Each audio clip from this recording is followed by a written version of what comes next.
Welcome tea short. Indian ఎకానమీలో భాగంగా మనం సేవా రంగము, తృతీయ రంగము అనే టాపిక్ గురించి మనం డిస్కస్ చేసుకుంటున్నాం. తృతీయ రంగంలో మెయిన్గా రవాణా రంగం, అందులో రోడ్డు మార్గాలనే మనకు కంప్లీట్ అయిపోయినాయి. తర్వాత భారత రైల్వేలు, ఇండియన్ రైల్వేలు అనే టాపిక్లో మనం ప్రధానంగా ఉన్నాం. మరి భారత రైల్వేలో మనం ప్రీవియస్ క్లాస్లో భారతదేశంలో ఉన్న రైల్వే జోన్లు, భారతదేశంలో మొదటిసారిగా రైలు మార్గం ఎప్పుడు ప్రారంభమైంది అనే దాని గురించి మనం నేర్చుకోవటం జరిగింది. నెక్స్ట్ భారత రైల్వేలకు సంబంధించి మనం చూస్తే, మనం స్టడీ చేస్తే ఇక్కడ మెయిన్గా భారతదేశంలో రైల్వే వ్యవస్థను, మన సేవా రంగంలో రైల్వే వ్యవస్థను మనం తీసుకుంటే, ఇండియన్ రైల్వేస్ తీసుకుంటే, ఇక్కడ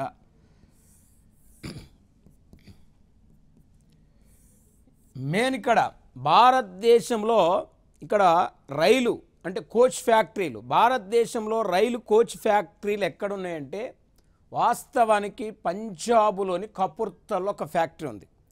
తర్వాత తమిళనాడు రాష్ట్రంలో పెరంబూర్లో ఒక ఫ్యాక్టరీ ఉంది. అంటే రైల్వే కోచ్ ఫ్యాక్టరీస్ ఎక్కడున్నాయని అడిగినప్పుడు, అంటే పంజాబులోని కపుర్తల్లో ఒక రైల్వే కోచ్ ఫ్యాక్టరీ ఉంది, తమిళనాడులోని పెరంబూర్లో మరొక కోచ్ ఫ్యాక్టరీ ఉంది. దీని తర్వాత మనకు మూడో న్యూ కోచ్ ఫ్యాక్టరీని మనకు కర్ణాటక రాష్ట్రంలో కోలార్లో ఏర్పాటు చేస్తున్నారు మరొక కోచ్ ఫ్యాక్టరీని. దీన్ని 1461 కోట్ల రూపాయలతో 1100 ఎకరాల్లో కర్ణాటక రాష్ట్రంలోని కోలార్లో న్యూ కోచ్ ఫ్యాక్టరీని ఏర్పాటు చేస్తున్నారు. మెయిన్గా దాదాపు ఈ కోచ్ ఫ్యాక్టరీ సంవత్సరానికి 500 కోచ్లను తయారు చేసే సామర్థ్యం దీనికి ఉంది. దీని తర్వాత మరొక 4వ కోచ్ ఫ్యాక్టరీని కేరళ రాష్ట్రంలో పాల్కడ్లో మరొక కోచ్ ఫ్యాక్టరీని ఏర్పాటు చేస్తున్నారు. ఈ కోచ్ ఫ్యాక్టరీ జపాన్ టెక్నాలజీతో రైలు పెట్టెలను తయారు చేస్తుంది.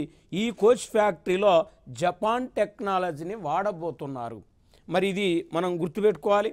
పాల్కడ్లో ఒక కోచ్ ఫ్యాక్టరీ ఉంది, కోలార్లో ఒక కోచ్ ఫ్యాక్టరీ ఉంది, దాని తర్వాత పెరంబూర్లో కోచ్ ఫ్యాక్టరీ ఉంది, కపుర్తల్లో ఒక కోచ్ ఫ్యాక్టరీ ఉంది. మొత్తం 4 కోచ్ ఫ్యాక్టరీలు ఉన్న ఇండియాలో రైలు పెట్టెలు తయారు చేసే కర్మాగారాలు. నెక్స్ట్ మనం చూస్తే భారత ప్రభుత్వం 2009వ సంవత్సరంలో ఆదర్శ రైల్వే స్కీమును స్టార్ట్ చేసింది. అంటే ఆదర్శ రైల్వే స్కీమ్ ఇక్కడ 2009వ సంవత్సరంలో కేంద్ర ప్రభుత్వం ప్రారంభించిన పథకం పేరు ఆదర్శ రైల్వే స్కీమ్. అంటే ఆదర్శ రైల్వే స్కీమును స్టార్ట్ చేయటంలో ఉద్దేశం ఏంటంటే, వాస్తవానికి రైల్వే స్టేషన్లో త్రాగునీటి సదుపాయం కల్పించడం, ప్లస్ మరుగుదొడ్లను కల్పించడం, ప్లస్ వెయిటింగ్ రూములను నిర్మించడం, మరి రైల్వే స్టేషన్లో డర్మెటరీ సదుపాయాలు కల్పించడమే ఆదర్శ రైల్వే స్కీమ్ యొక్క ప్రధాన ఆశయము. ఆ ఉద్దేశంతో 2009వ సంవత్సరంలో కేంద్ర ప్రభుత్వం ఆదర్శ రైల్వే స్కీమును కూడా లాంచ్ చేసింది. ఇంకా నెక్స్ట్ మనం చూస్తే మన ప్రభుత్వం ఈ బొంబాయి నుండి అహ్మదాబాద్ల మధ్య అంటే మహారాష్ట్రలోని బొంబాయి, గుజరాత్లోని అహ్మదాబాద్ల మధ్య బుల్లెట్ ప్రూఫ్ రైలు మార్గాన్ని నిర్మించడానికి 2015వ సంవత్సరంలో ప్రతిపాదించింది. అంటే దాదాపు ఈ బొంబాయి నుండి అహ్మదాబాద్ మధ్య గంటకు 320 కిలోమీటర్ల వేగంతో నడిచే బుల్లెట్ ప్రూఫ్ రైలు మార్గాన్ని వేస్తున్నారు. దీని మొత్తం పొడవు 508 కిలోమీటర్లు. అంటే ఈ బొంబాయి నుండి అహ్మదాబాదు చేరుకోవటానికి మొత్తం 12 స్టేషన్లు ఉంటాయి, రైల్వే స్టేషన్లు ఉంటాయి. మరి 508 కిలోమీటర్లతో 320 కిలోమీటర్ల వేగంతో ప్రయాణించే బుల్లెట్ ప్రూఫ్ రైలు మార్గాన్ని నిర్మించడానికి 2015లోనే కేంద్ర ప్రభుత్వం ప్రతిపాదనలు చేసింది. మరి ఇదొక అంశాన్ని మనం గుర్తుపెట్టుకోవాలి. ఇవాళ భారతదేశంలో వందే భారత్ రైళ్లను చూస్తే మొదటి వందే భారత్ రైలు అనేది 2019 ఫిబ్రవరి 15న ఢిల్లీ నుండి వారణాసిల మధ్య నడిచింది. మొట్టమొదటి వందే భారత్ రైలు ఎక్కడ ఏ నగరం నుంచి స్టార్ట్ అయ్యి ఏ నగరంలో ముగిసింది అంటాడు. అంటే వాస్తవానికి 2019 ఫిబ్రవరి 15న మన దేశంలో మొదటి వందే భారత్ రైలు న్యూఢిల్లీ నుండి వారణాసిల మధ్య ప్రయాణం చేసింది. మరి జనరల్గా ఇది 2 స్టేషన్లో మాత్రమే ఆగుతుంది. ఒకటి కాన్పూర్, 2 ప్రయాగ్రాజ్. ఢిల్లీలో బయలుదేరి మరి వారణాసి చేరుకునే మధ్య కాన్పూర్ ప్రయాగరాజుల మధ్య ఆగుతుంది 2 స్టేషన్లో. గంటకు 160 కిలోమీటర్ల వేగంతో ప్రయాణించే మొదటి వందే భారత్ రైలు 2019 ఫిబ్రవరి 15న ప్రారంభమైంది. ఇవాళ భారతదేశ వ్యాప్తంగా 23 వందే భారత్ రైళ్ళు నడుస్తున్నాయి దేశం మొత్తం మీద అని మనం గుర్తుపెట్టుకోవాలి. ఇక నెక్స్ట్ మనం తీసుకుంటే ఇక్కడ మనం నెక్స్ట్ పాయింట్లోకి మనం వెళ్తే ఇక్కడ మేజర్గా ఇక్కడ కోంకణి రైల్వే మార్గం అన్నాం. కోంకణి నిన్న ఆల్రెడీ ప్రీవియస్ క్లాస్లో చెప్పుకున్నాం. అంటే ప్రభుత్వ ప్రైవేటు భాగస్వామ్యంతో ఏర్పాటు చేసిందే కోంకణ్ రైలు. అంటే కోంకణ్ రైలు అనే ఒక కోంకణ్ రైల్ కార్పొరేషన్ని ప్రభుత్వ ప్రైవేటు భాగస్వామ్యంతో 1990లో లాంచ్ చేశారన్నాం. మరి వాస్తవానికి ఇది కోంకణ్ రైలు మార్గాన్ని కూడా నిర్మించింది అంటున్నాం. ఈ కోంకణ్ రైల్వే కార్పొరేషనే భారతదేశంలో జమ్మూ కాశ్మీర్ రాష్ట్రంలో చీనాబ్ నదిపై అతి ఎత్తైన రైల్వే బ్రిడ్జి నిర్మించింది. దాదాపు ఈ చీనాబ్ నది మీద 360 మీటర్ల హైట్లో రైల్వే బ్రిడ్జి నిర్మించడం జరిగింది. భారతదేశంలో అతి ఎత్తైన రైల్వే బ్రిడ్జి ఎక్కడుందంటే జమ్మూ కాశ్మీర్ రాష్ట్రంలో చీనాబ్ నదిపై ఉంది. 360 మీటర్ల ఎత్తులో ఉంది ఇది. మరి దీన్ని ఎవరు కన్స్ట్రక్షన్ చేసినంటే కోంకణ్ రైల్వే కన్స్ట్రక్షన్ చేసిందని కూడా మనం ప్రధానంగా చెప్పుకోవచ్చు. ఇంకా మనం ప్రధానంగా రైలు మార్గాల గురించి మనం అధ్యయనం చేస్తే మరి ఇక్కడ మరి మెయిన్గా భారతదేశంలో రోడ్డు కమ్ రైల్వే బ్రిడ్జి అంటే భారతదేశంలో పొడవైన రోడ్డు కమ్ రైల్వే బ్రిడ్జి ఎక్కడుంది అంటాడు. మరి భారతదేశంలో పొడవైన రోడ్డు కమ్ రైల్వే బ్రిడ్జి ఎక్కడుందంటే అస్సాం రాష్ట్రంలో వాస్తవానికి బ్రహ్మపుత్ర నది మీద ఈ railway bridge road cum railway bridge దీనిని నిర్మించడం జరిగింది.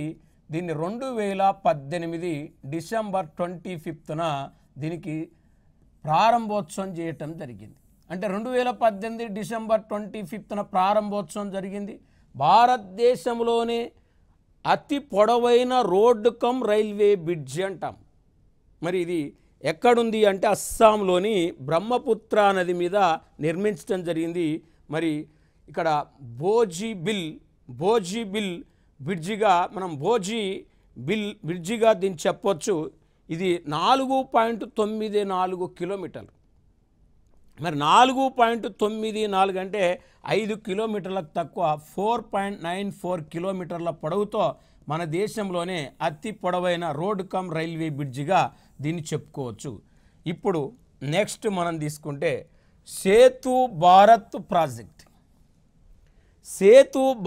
ప్రాజెక్టు గురించి మనం అధ్యయనం చేస్తే స్టడీ చేస్తే 2016 మార్చి 4న ఇది ప్రారంభమైంది. అంటే 2016 మార్చి 4న సేతు భారత్ ప్రాజెక్ట్ అనేది ప్రారంభమైంది.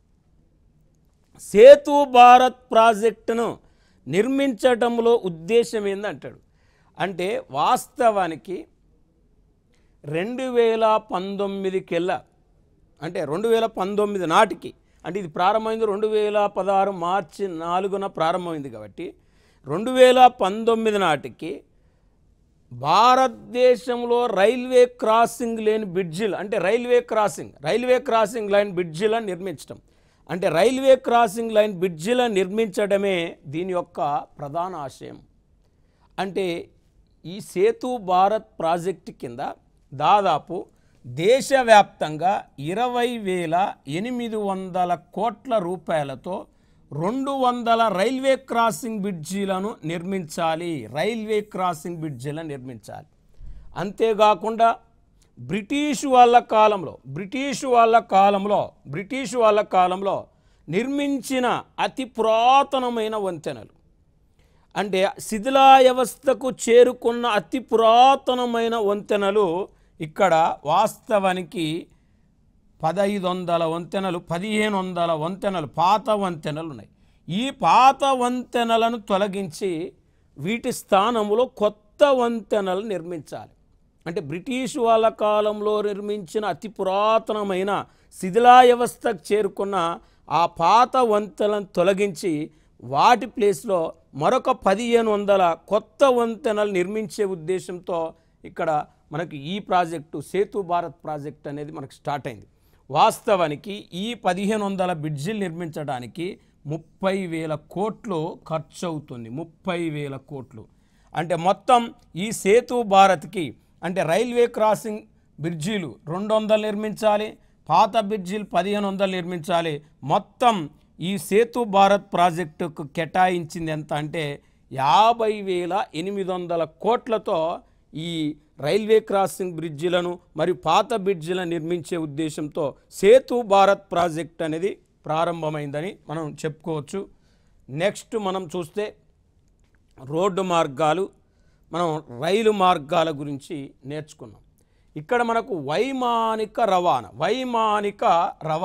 ఈ వైమానిక రవాణాను మనం పరిశీలిస్తే ఎయిర్ ట్రాన్స్పోర్ట్ అంటాం. ఎయిర్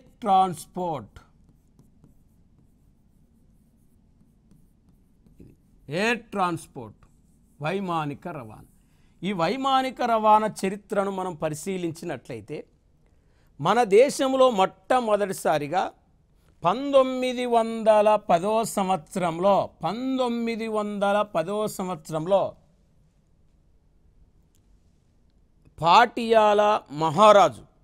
పాటియాలా చెందిన ఒక మహారాజు భూపేందర్ సింగ్ సొంత విమానంలో ప్రయాణం చేయటం జరిగింది. అంటే ఆయన పాటియాలకు చెందిన ఒక రాజు, ఆయన ఒక సొంత విమానంలో ప్రయాణం చేయటంతో మన దేశంలో గగనతల రవాణా వ్యవస్థ, గగనతల రవాణా వ్యవస్థ ప్రారంభమైందని చెప్పొచ్చు. అంతేకాకుండా 1911 ఫిబ్రవరి 18వ తారీఖు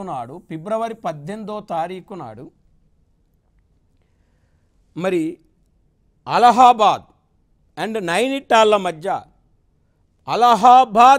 నైనిటాల్ ఈ ప్రాంతాల మధ్య ఒక పైలట్ 10 కిలోమీటర్ల దూరంతో, అంటే 10 కిలోమీటర్లు విమానంలో ప్రయాణించడం జరిగింది. కాబట్టి ఇక్కడ మన దేశంలో గగనతల రవాణా వ్యవస్థ ప్రారంభమైందని చెప్పొచ్చు. అంటే 1911లో అలహాబాద్ అండ్ నైనిటాల్ మధ్య ఒక మహారాజు, ఒక వ్యక్తి, ఇక్కడ ఒక పైలట్ 10 కిలోమీటర్ల దూరం ప్రయాణం చేసిండు విమానంలో. అప్పుడే దేశీయ గగనతల రవాణా వ్యవస్థ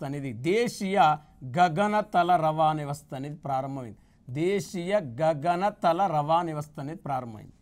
తర్వాత 1948 జూన్ 8వ తారీఖు నాడు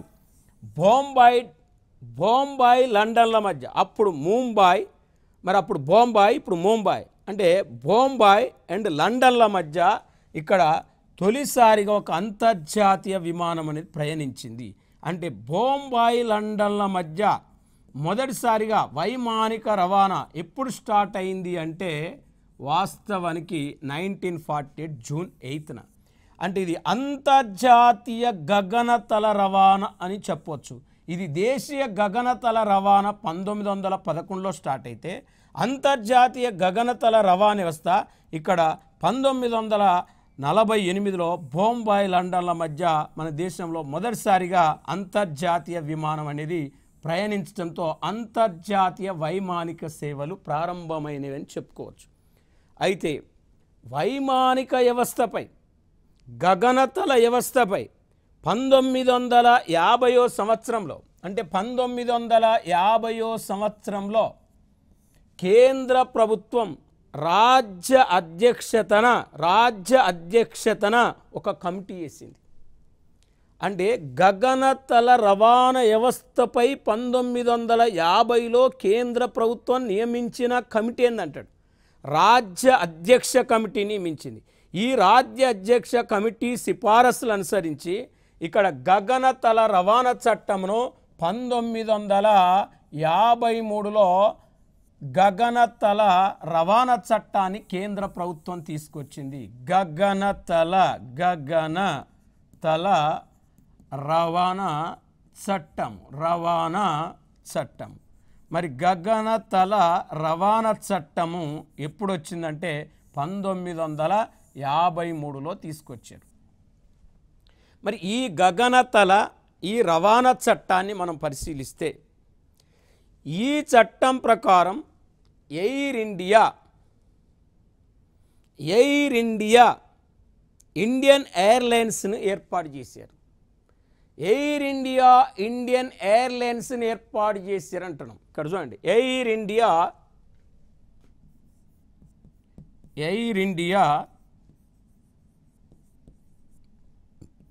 ఇండియన్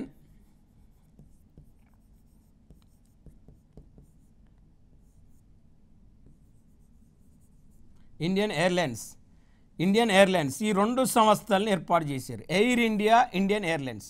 మరి ఎయిర్ ఇండియా విదేశాలకు విమానం నడుపుతుంది, ఇండియన్ ఎయిర్లైన్స్ స్వదేశంలో విమానాలు నడుపుతుంది. మరి ఈ రెండు సంస్థలను 1953లో ఏర్పాటు చేయటం జరిగింది. మరి దీని తర్వాత మనం ప్రధానంగా తీసుకుంటే ఇక్కడ స్టడీ చేస్తే అధ్యయనం చేస్తే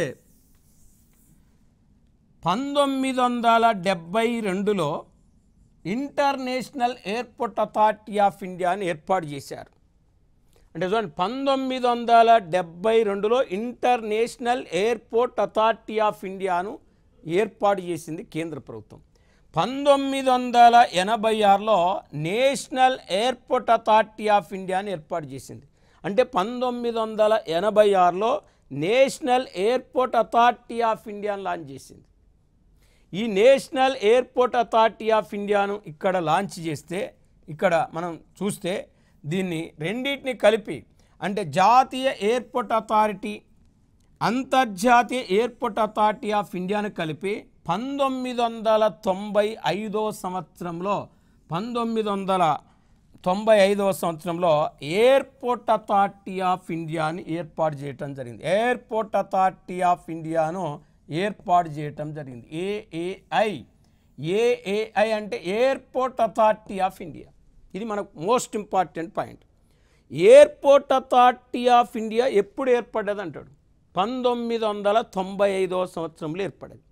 మరి ఎయిర్పోర్ట్ అథారిటీ ఆఫ్ ఇండియాలో వేటిని కలిపారు అంటాడు అంటే జాతీయ ఎయిర్పోర్ట్ అథారిటీ మరియు అంతర్జాతీయ ఎయిర్పోర్ట్ అథారిటీ ఆఫ్ ఇండియాను కలిపి మరి ఎయిర్పోర్ట్ అథారిటీ ఆఫ్ ఇండియాను ఏర్పాటు చేయటం జరిగింది. మరి ఈ ఎయిర్పోర్ట్ అథారిటీ ఆఫ్ ఇండియా ఏం చేస్తుందంటే గగనతల రవాణా వ్యవస్థకు అంటే వైమానిక రవాణా వ్యవస్థకు కావలసిన అవస్థాపన సౌకర్యాలను కల్పిస్తుంది. అవస్థాపన సౌకర్యాలను కల్పించే ఉద్దేశంతో దీనిని లాంచ్ చేయటం జరిగింది మరి ఎయిర్పోర్ట్ అథారిటీ ఆఫ్ ఇండియా. దీని తర్వాత మనం చూస్తే ఇక్కడ మెయిన్గా ఇక్కడ వాయుదూత్ ఇక్కడ వాయుదూత్ ఈ వాయుదూత్ను 1981లో దీన్ని లాంచ్ చేశారు, దీన్ని ఏర్పాటు చేశారు. చూడండి, వాయుదూత్ను ఎందుకు ఏర్పాటు చేశారు 1981లో అంటే ఇక్కడ మేజర్గా ఈశాన్య రాష్ట్రాలకు వైమానిక సర్వీసులను కల్పించే ఉద్దేశంతో అంటే నార్త్ ఈస్ట్ స్టేట్స్కి వైమానిక సర్వీసులను కల్పించే ఉద్దేశంతో వాయుదూత్ను 1981లో ఏర్పాటు చేయటం జరిగింది. ఈ వాయుదూత్ను 1992-93వ సంవత్సరంలో వాయుదూత్ను 92, 1993వ సంవత్సరంలో దీన్ని ఇండియన్ ఎయిర్లైన్స్లో విలీనం చేయటం జరిగింది. మరి ఇండియన్ ఎయిర్లైన్స్లో విలీనం చేయటం జరిగింది అంటున్నాం. ఇది కాకుండా పవన్ ఆన్స్ లిమిటెడ్, ఇది మరి పవన్ ఆన్స్ లిమిటెడ్ అనేది ఒక సంస్థ ఉంది. మరి Pawan Hans limited, Pawan Hans limited, Pawan Hans limited, Pawan Hans limited. ఈ పవన్ హాన్స్ లిమిటెడ్ 1985లో దీన్ని లాంచ్ చేయటం జరిగింది, దీన్ని ఏర్పాటు చేయటం జరిగింది. మరి ఇక్కడ జస్ట్ మనం చూస్తే ఇక్కడ పవన్ హాన్స్ లిమిటెడ్ యొక్క ఉద్దేశం ఏంది, పవన్ హాన్స్ లిమిటెడ్ని ఏర్పాటు చేయటంలో ఉద్దేశం ఏంటంటే ఇది హెలికాప్టర్ సర్వీసులను నడుపుతుంది. అంటే హెలికాప్టర్ సర్వీసులను నడిపే ఉద్దేశంతో పవన్ హాన్స్ లిమిటెడ్ని ప్రత్యేకంగా ఏర్పాటు చేయటం జరిగింది, ప్రత్యేకంగా లాంచ్ చేయటం జరిగింది. మరి ఇప్పుడు అంటే హెలికాప్టర్ సర్వీసులను నడపడమే కాకుండా పవన్ హాన్స్ లిమిటెడ్ ఓఎన్జీసీ అంటే ఓఎన్జీసీకి కావలసిన oil and natural gas corporation, oil and natural gas corporation ఓఎన్జీసీకి కావలసిన మరి రవాణా సదుపాయాన్ని కల్పిస్తుంది. మరి పర్యాటకులకు కావలసిన వైమానిక సర్వీసులని అంటే పర్యాటకులకు కావాల్సిన ఇక్కడ హెలికాప్టర్ సర్వీసులను కూడా పవన్ హాన్స్ లిమిటెడ్ అనేది అందిస్తుంది. దీని తర్వాత మనం చూస్తే, మనం స్టడీ చేస్తే ఇవాళ భారతదేశంలో 34 ఇంటర్నేషనల్ ఎయిర్పోర్ట్స్ ఉన్నాయి. అంటే భారతదేశంలో మొత్తం ఎన్ని ఇంటర్నేషనల్ ఎయిర్పోర్ట్లు ఉన్నాయని అడుగుతాడు. అంటే 34 ఇంటర్నేషనల్ ఎయిర్పోర్ట్స్, ఇంటర్నేషనల్ ఎయిర్పోర్ట్స్ ఇక్కడ అంతర్జాతీయ విమానాశ్రయాలు భారతదేశంలో ఎన్ని ఉన్నాయంటాడు. మరి అంతర్జాతీయ విమానాశ్రయాలు భారతదేశంలో ఎన్ని ఉన్నాయంటే మొత్తం 34 అంతర్జాతీయ విమానాశ్రయాలు భారతదేశంలో ఉన్నాయి. ఇప్పుడు మెయిన్గా భారతదేశంలో అతిపెద్ద లార్జెస్ట్ ఎయిర్పోర్ట్ ఏంటంటే ఇందిరాగాంధీ ఇంటర్నేషనల్ ఎయిర్పోర్ట్. మరి ఇందిరాగాంధీ ఇంటర్నేషనల్ ఎయిర్పోర్ట్ లార్జెస్ట్ ఎయిర్పోర్ట్గా మనం చెప్పవచ్చు. మరి ఇందిరాగాంధీ ఇంటర్నేషనల్ ఎయిర్పోర్టు ఎక్కడుంది అంటే ఢిల్లీలో ఉంది. ఇదే భారతదేశంలో అతిపెద్ద ఎయిర్పోర్టుగా మనం చెప్పుకోవచ్చు. మరి ఇవి కాకుండా ఇందిరాగాంధీ ఇంటర్నేషనల్ ఎయిర్పోర్ట్ కాకుండా దాదాపు ఇంకా 33 అంతర్జాతీయ విమానాశ్రయాలు భారతదేశంలో పనిచేస్తున్నాయి. మరి ఇక్కడ గుర్తుపెట్టుకోవాలి. నెక్స్ట్ మనం చూస్తే టాటా విస్టా, ఇక్కడ టాటా విస్టాను మనం స్టడీ చేస్తే, టాటా విస్టా గురించి మనం అధ్యయనం చేస్తే ఇక్కడ టాటా విస్టా అనేది 2015 జనవరి 9న టాటా విస్టాను లాంచ్ చేశారు. అంటే 2015 జనవరి 9న టాటా విస్టాని లాంచ్ చేసిరు అని చెప్తున్నాం. అంటే టాటా విస్టాను లాంచ్ చేయటంలో ఉద్దేశం ఏంది అంటే దేశీయ విమానయాన సర్వీసులను నడపడం. అంటే మన దేశంలో విమానయాన సర్వీసులను నడిపే ఉద్దేశంతో టాటా విస్టా అనే ఒక కార్యక్రమాన్ని 2015 జనవరి 9న తీసుకురావటం జరిగింది. ఈ టాటా విస్టాలో టాటా గ్రూప్ యొక్క వాటా 51% ఉందండి. టాటా గ్రూప్ యొక్క వాటా 51% ఉంది. మరి టాటా గ్రూప్ యొక్క వాటా 51% ఉంటే వాస్తవం సింగపూర్ ఎలియన్స్ వాటా అంటే సింగపూర్ ఎలియన్స్ యొక్క వాటా మనం చూస్తే 49% సింగపూర్ ఎలియన్స్ యొక్క వాటా ఉంది. అంటే వీళ్ళిద్దరు సహకారంతో భాగస్వామ్యంతో ఇక్కడ టాటా విస్టాను దేశంలో వైమానిక సర్వీసులను నడిపే ఉద్దేశంతో దీన్ని ప్రారంభించటం జరిగింది అని కూడా మనం చెప్పుకోవచ్చు. మరి ఇక్కడ అంటే ఇప్పుడు ఉమ్మడి భాగస్వామ్యం ఉంటుంది దాన్ని, అందుకే దీన్ని ప్రారంభించడం జరిగింది. భారతదేశంలో గ్రీన్ఫీల్డ్ విమానాశ్రయాలను కూడా అభివృద్ధి చెయ్యాలని కూడా టాటా విస్టానే నిర్ణయించింది. గ్రీన్ ఫీల్డ్ ఎయిర్పోర్ట్, హరిత ఎయిర్పోర్ట్లను కూడా ప్రారంభించాలని కూడా టాటా విస్టాను అంటే టాటా విస్టాను ఎందుకు లాంచ్ చేసిరు అంటే గ్రీన్ ఫీల్డ్ ఎయిర్పోర్ట్లను అభివృద్ధి చేసే ఉద్దేశంతో ప్రారంభించటం జరిగింది. మరి ఇది వైమానిక రంగంలో మనం ఒక అంశం గురించి అధ్యయనం చేసినాం. ఇప్పుడు మనం జనరల్గా చూస్తే షిప్ యార్డ్, ఓడరేవులు అనే దాంట్లోకి మనం వస్తే మన దేశంలో వాస్తవానికి ఇక్కడ ప్రధానంగా భారతదేశాన్ని తీసుకుంటే భారతదేశానికి సముద్ర తీరం అనేది ప్రధానంగా గుజరాత్, మహారాష్ట్ర, గోవా, కర్ణాటక, కేరళ, తమిళనాడు, ఆంధ్రప్రదేశ్, ఒడిస్సా, వెస్ట్ బెంగాల్ 1, 2, 3, 4, 5, 6, 7, 8, 9 అంటే భారతదేశంలో సముద్ర తీర రేఖ ఎన్ని రాష్ట్రాలతో ఉందంటాడు అంటే సముద్ర తీర రేఖ కలిగిన రాష్ట్రాలు ఎన్నంటే 9. అంటే ఇక్కడ 9 రాష్ట్రాలకు సముద్ర తీర రేఖ ఉంది అని చెప్తున్నాం. ఆ 9 రాష్ట్రాలు మనం తీసుకుంటే గుజరాత్ 1, మహారాష్ట్ర 2, గోవా 3, కర్ణాటక 4, కేరళ 5, తమిళనాడు 6, ఆంధ్రప్రదేశ్ 7, ఒడిస్సా 8, వెస్ట్ బెంగాల్ 9. ఇది మరి ఇప్పుడు భారతదేశంలో సముద్ర తీరరేఖ గుజరాత్కి ఎక్కువ ఉంది. సముద్ర తీరరేఖ గుజరాత్కి ఎక్కువ ఉంది. మరి తర్వాత సముద్ర తీరరేఖ ఎక్కువ రాష్ట్రం ఆంధ్రప్రదేశ్. అతి తక్కువ సముద్ర తీరరేఖ కలిగిన రాష్ట్రం ఏంటంటే గోవాకు అతి తక్కువ సముద్ర తీరరేఖ ఉంది. మరి ఇక్కడ ఓడరేవుల గురించి మనం ప్రధానంగా పరిశీలించినట్లయితే, ఓడరేవుల గురించి మనం అధ్యయనం చేసినట్లయితే మేజర్గా ఇక్కడ ఇది పశ్చిమ తీరం, ఇది తూర్పు తీరం. మరి పశ్చిమ తీరము తూర్పు తీరంలో మనకు ఓడరేవులు.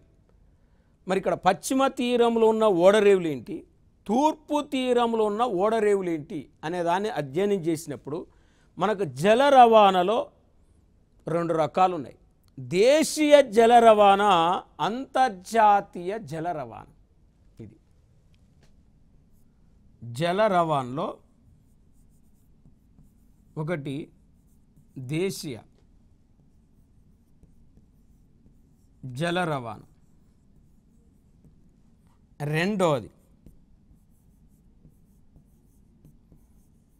అంతర్జాతీయ జల రవాణా. అంతర్జాతీయ జల రవాణా. మరి అంతర్జాతీయ జల రవాణా అని చెప్తున్నాం. ఇక్కడ మెయిన్గా దేశీయ జల రవాణాను అభివృద్ధి చేసే ఉద్దేశంతో కేంద్ర ప్రభుత్వం 1986లో ఇక్కడ మనకు ఏం ఏర్పాటు చేసింది, inland water authority of India, inland water authority of India అని లాంచ్ చేసింది.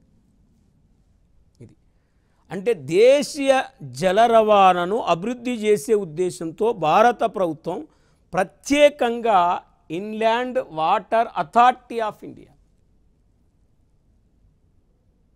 అంటే జాతీయ రహదారుల అభివృద్ధి చేయడానికి national highway authority of India ఎట్లుందో, దేశీయ జల రవాణాను అభివృద్ధి చేయడానికి కేంద్ర ప్రభుత్వం ఇన్లాండ్ వాటర్ అథారిటీ ఆఫ్ ఇండియాను 1986లో లాంచ్ చేయటం జరిగింది. 1986లో ఏర్పాటు చేసింది.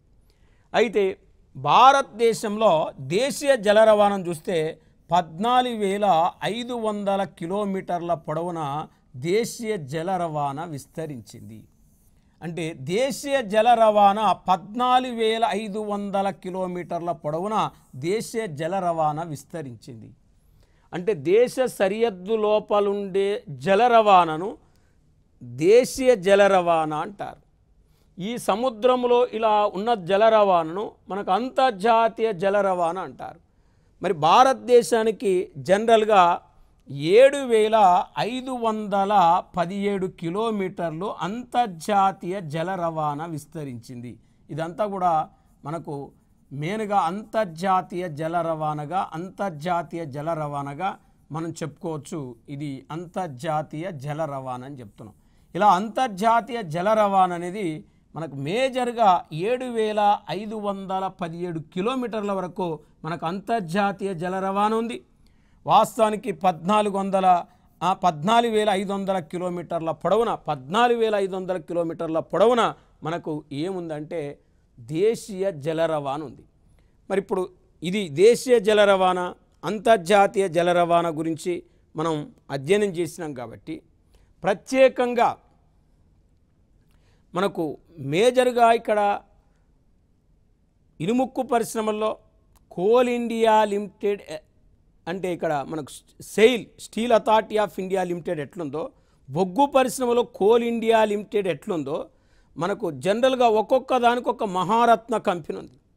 మహారత్న కంపెనీ ఉన్నట్లు అంటే మహారత్నాలు మనం నవరత్నాల గురించి ప్రీవియస్ క్లాస్లో చదువుకున్నాం. అంటే ఇనుముక్కు పరిశ్రమలన్నింటినీ నియంత్రణ చేయడానికి మెయిన్గా steel authority of India limited అనేది ఒక సంస్థ ఉంది.